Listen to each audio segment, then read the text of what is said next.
بسم اللہ الرحمن الرحیم ومن آیاتہ ان خلق لکم من انفسکم ازواجا لتسکنوا الیہا وجعل بینکم مودۃ ورحمہ. ہماری نشانیوں میں ہے آسمان اور زمین کا پیدا کرنا. بڑی چیز جو ہوتی ہے نا، بڑی وہ نشانی ہوتی. چھوٹی چیز کو اللہ نشانی نہیں کہتا. بڑی چیز سمندر یہ بہت بڑی چیز ہے. سمندر یعنی سب اندر، یہ مطلب ہوتا ہے سمندر کا. نشانیاں کہا، یہ ہماری نشانی. نہریں، دریا جسے کہتے ہیں، اسے بھی نشانی کہا. سمندر میں آپ کو جو ہے مال بہت ملے گا، سمندر میں ہیرے جواہرات بہت ہیں.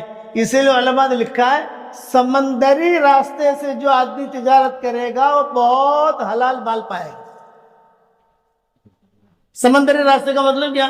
مچھلیوں کی تجارت کرے آدمی، یا ایسا مال منگائے جو سمندر کے ذریعے سے آتا ہو. جیسے کنٹر آتے ہیں سمندروں کے ذریعے سے آتے ہیں، 10 دن میں پہنچ جائیں گے. کیونکہ سمندر کے ساتھ اللہ نے فضل کا تذکرہ کیا. قرآن میں جہاں سمندر کو اللہ بیان کرے گا تو وہاں فضل کا مطلب ہے روزی، پاک صاف روزی، حلال روزی. ایک تو ہوائی جہاز سے مال آتا ہے، وہ نظر تلے گئے. سمندر کا پانی جس سے ٹچ کرے گا اور سمندروں کے اندر سے وہ ہوتا منزل پر پہنچے گا، تو فرمایا کہ یہ اس میں اللہ تعالیٰ اس کو فضل دے گا، روزی دے گا. قرآن میں آپ جہاں پر بھی سمندر کا تذکرہ پڑھو گے تو دیکھنا فضل کا تذکرہ آئے گا. میری تفسیر آ رہی ہے انشاءاللہ، تو جہاں سمندر کا تذکرہ آئے گا تو میں فضل کو لال لفظوں میں ہائی لائٹ کروں گا. دیکھو یہ فضل آ گیا، جوڑا ہے اس کے ساتھ. یہ نشانیاں ہیں. اس کا پانی کھارا ہوتا ہے، یہ بھی نشانی ہے اللہ کی.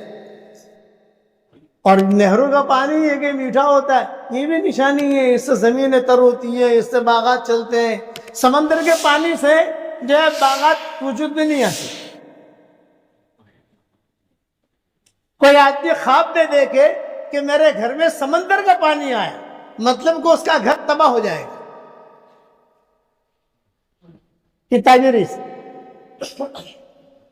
کیونکہ وہ باہر کی چیزوں کو فائدہ نہیں پہنچائے گا، وہ اندر فائدہ پہنچائے گا. اور کسی نے خواب میں دیکھا کہ اس کے گھر میں نہر کا پانی آیا، اس کا گھر چمکے گا.